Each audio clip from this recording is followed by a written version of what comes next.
Well, thank you very much. And it's a wonderful evening in a beautiful house called the White House. And thank you for being here. Melania and I are honored to welcome you to the White House and to wish all of you a very, very happy Hanukkah.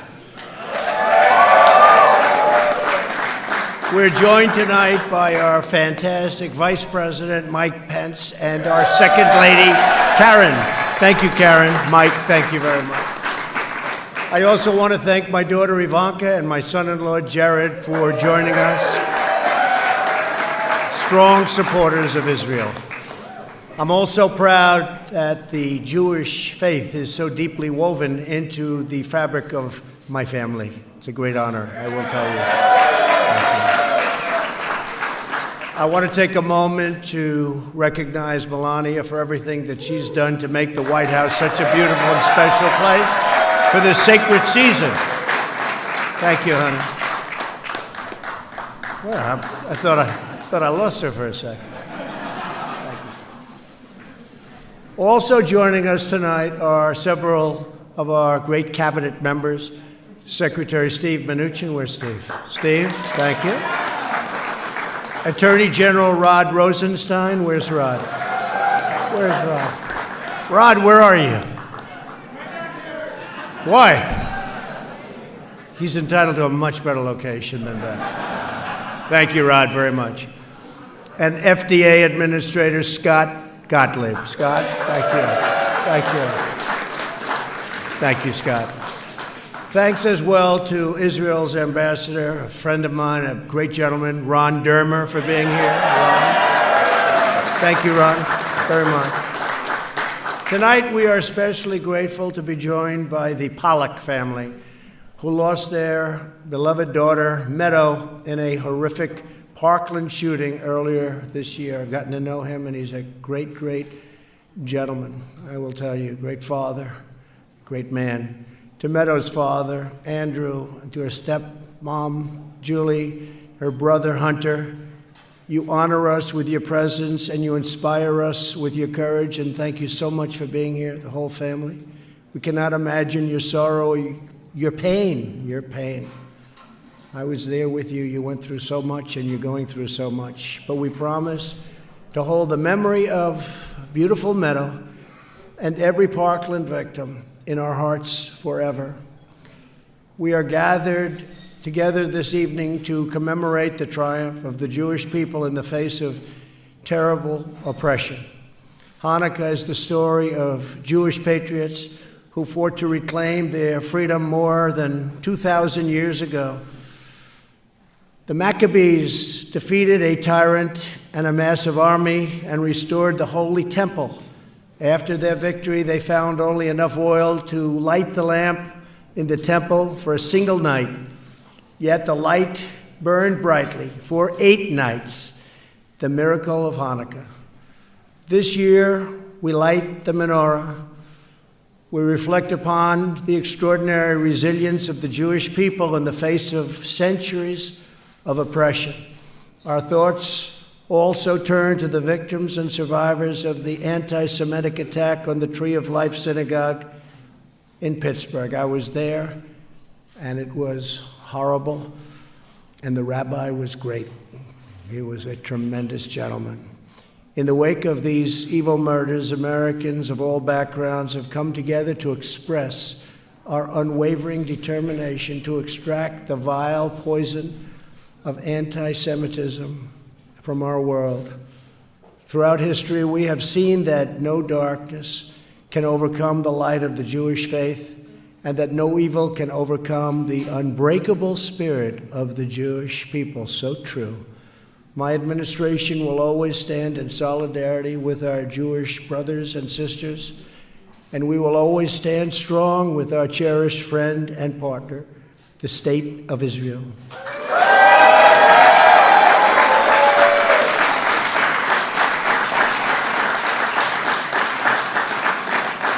We are confronting the Iranian menace that threatens the United States and Israel and the civilized world. We must never allow Iran to obtain a nuclear weapon. We will not.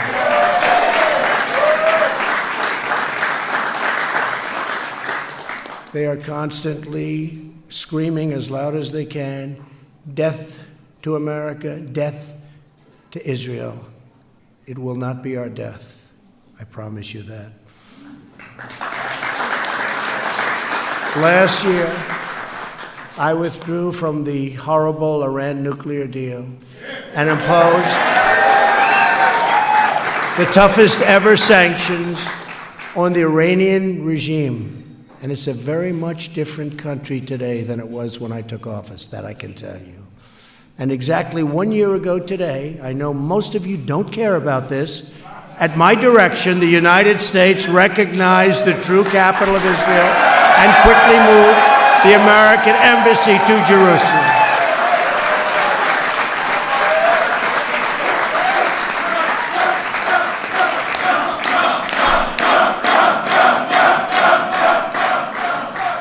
And I'll tell you what, we also got it built. They came to me with a price of more than $1 billion to build the embassy. And I said, that sounds like a lot for a one-story building. But it was truly $1 billion. It was in excess of $1 billion. I was supposed to sign it. They were going to start looking for land and everything. And I called David Friedman, the great ambassador. And I said, David, they want me to spend $1 billion on an embassy, and it's going to take forever. It would have taken forever. And he said, you know what? We have a building that we already own that's the best location in Jerusalem, that's set back in terms of safety, and I think we could renovate it. Could I call you back? I said, call me back. And he called me back about a week later. He said, sir, I think we can do it for $180,000. I said, well, I said, David, first time I've ever said this in my entire life. I said, David, that's too cheap. It doesn't sound right. You've got to spend more. How about $400,000 or $500,000? And we ended up spending about $400,000. We used Jerusalem stone, which if you're in the real estate business, you know that's one of the most expensive stones you can get. And I'll tell you what, we have got, and we opened 4 months later, the most beautiful embassy you've seen. Now, someday they'll probably spend $1 billion and build it, but it won't be as nice as what we have. We have a great embassy in the best location in Jerusalem, and we got it open. Brad, we got it open quickly, right? So I'm very honored by that. I also am honored that Charlie Kushner and Cyril are here, my friends, my great friends. They have been incredible, truly incredible people. In a few moments, we will light the menorah. As we do, we will remember Andrew Pollock and all of the precious lives stolen from us this year. And we will pledge our resolve to confront hatred and violence in all of its evil forms. In 1970, and I should say in 1790, would like to have him around today, wouldn't we? George Washington. We could use George Washington, but hopefully we won't need him. We'll let him be a very blessed memory. But George Washington wrote to one of America's earliest Jewish communities, the Hebrew congregation of Newport, Rhode Island. He said, America is a government erected by the majesty of the people, which to bigotry gives no sanction. That was a great statement from a man from a long time ago. Today we renew our resolve to defend religious liberty, to cherish the dignity of every child of God, and to always celebrate the extraordinary gifts that the Jewish people have given to America and to the world. And I just want to say thank you very much. You're very special, great people. I am so proud, as I said, to have you, Jared, Ivanka, to have Jared in our family with all of his relatives and all of our friends is a great thing. Very proud of it. I'm very proud of Jared. So let me just say, once again, it's an honor to have you in the White House, and happy Hanukkah. Before we light the menorah, I would like to ask another great friend of mine, somebody I got to know very well, tough and strong and what a heart, to please come up and say a few words. Andrew Pollock. Andrew? Please. President Trump and First Lady Melania Trump, thank you so much for inviting my family and myself here tonight. I think it's fitting to celebrate Hanukkah here in the Trump White House. I see a lot of parallels between what happened in ancient Israel and what is happening now. Ancient Judea's ruling class had turned their back on what made our people great. They thought the Greeks were on the side of progress, and they no longer believed that their nation was founded on revealed truth. They saw the Torah as irrational and Judaism as backwards. The Maccabees were Kohens, Levitical priests descended from Aaron. They fought on the side of the righteousness. Nobody thought they could retake Jerusalem, but they had God and truth on their side. They reconquered Jerusalem and drove out the corrupt ruling class. And then they cleansed and rededicated the temple. And they got it done under budget and ahead of schedule. The Jewish people would not have survived if the Maccabees had lost. They have a special place among the Jewish people because they never stopped fighting for God and our future. Mr. President, despite the pundits and so-called experts who said you couldn't, you have retaken Washington for the American people.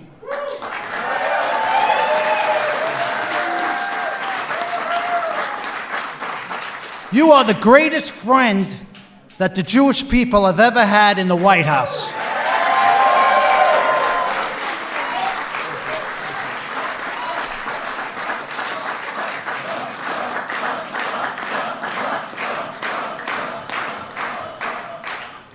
Not only because you recognize Jerusalem as the capital of Israel and followed through on your promise to move the embassy to Jerusalem, but because you understand the spirit of Hanukkah within your heart.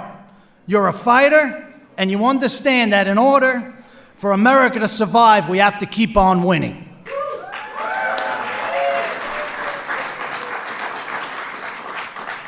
Ever since I lost my daughter from the shooting at Stoneman Douglas High School in Parkland, Florida, I've been fighting for my daughter and for our students.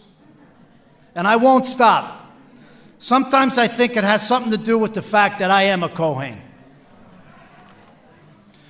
We have to keep fighting because the safety of our children and the future of our country depend on whether we honor the true spirit of Hanukkah by staying true to our traditions and to keep on winning. Thank you.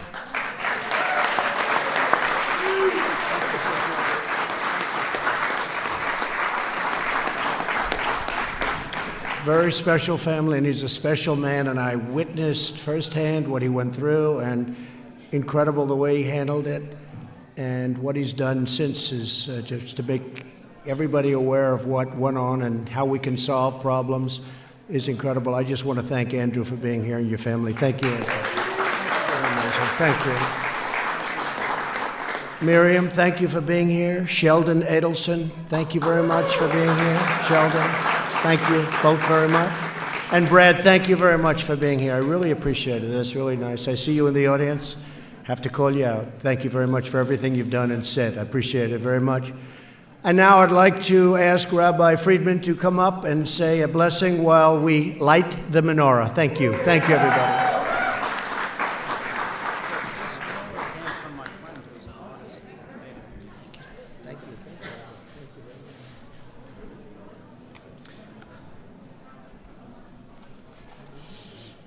Mr. President, my wife and I have been blessed, thank God, with 11 kids who have helped me prepare this message. I hope and I pray to God that it meets its mark so that I have no issues when I get home. My saintly teacher and mentor, Rabbi Menachem Mendel Schneerson, the Grand Rebbe of Chabad, would always repeat the following simple but important message. Every night of Hanukkah, we add one more candle to the menorah, telling us that the light of the menorah that we lit yesterday is not enough. Tonight, we have to add another candle. We must always continue to grow and increase in all matters of goodness and holiness. Like the menorah, the United States of America continues to be a source of light and a source of hope for God-fearing, freedom-loving people the world over. My father was a Holocaust survivor. He was in Auschwitz. And he would relate that the moment the survivors saw the American soldiers with the flag coming through the gates of the concentration camp, that was the moment that they knew they had survived the war and that the horrible darkness and evil had been distinguished. As mentioned before, having the honor of being the rabbi of the Pollocks, being there the night of the horrific tragedy, spending the night with Andy and his family, I even more appreciate and know the comfort and strength that you, Mr. President, have provided to the Pollock family and to all the victims of the shooting of the MSD High School in Parkland and Coral Springs. Mr. President, may God bless you and give you wisdom and strength so that you can continue leading our country in peace and prosperity. And may God bless the United States of America. Happy Hanukkah.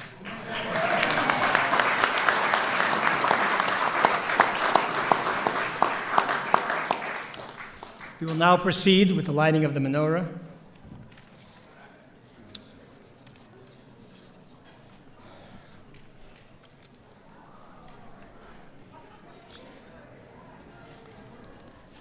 I will first say the blessings in English and then in the Hebrew. Blessed are you, Lord of our King, King of the universe, who has sanctified us with his commandments and commanded us to kindle the Hanukkah light. Blessed are you, Lord our God, King of the universe, who performed miracles for our forefathers in those days at this time.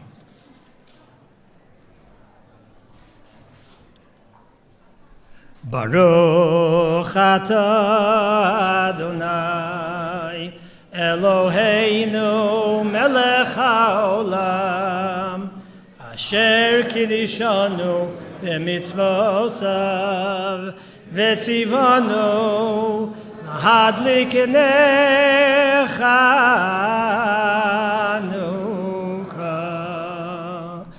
Baruch atah Adonai Eloheinu melech haolam she'asa nisim lavoseinu bayamim ha'hem b'azman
Thank you very much, everybody. Thank you.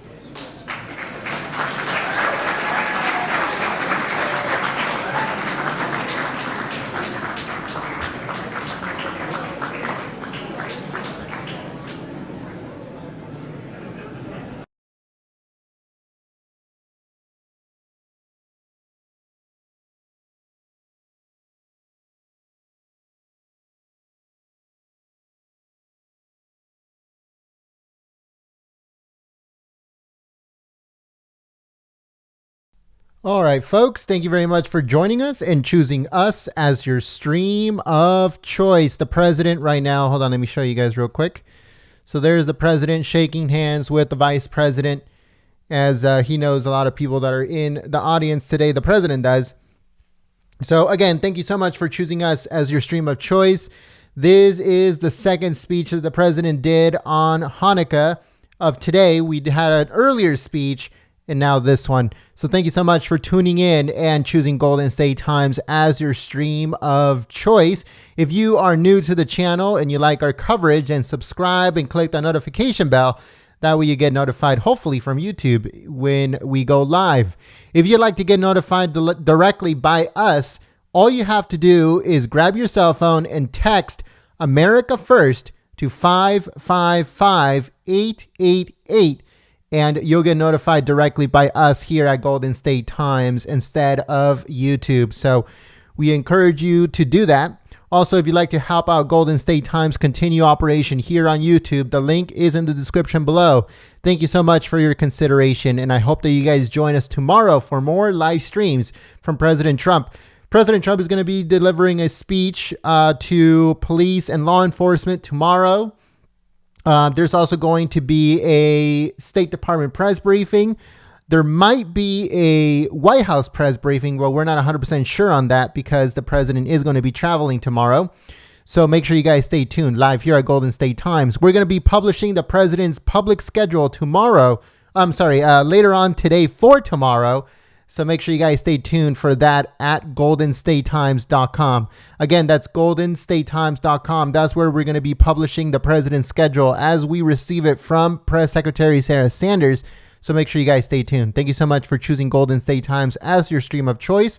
Have a good night, and I'll see you tomorrow.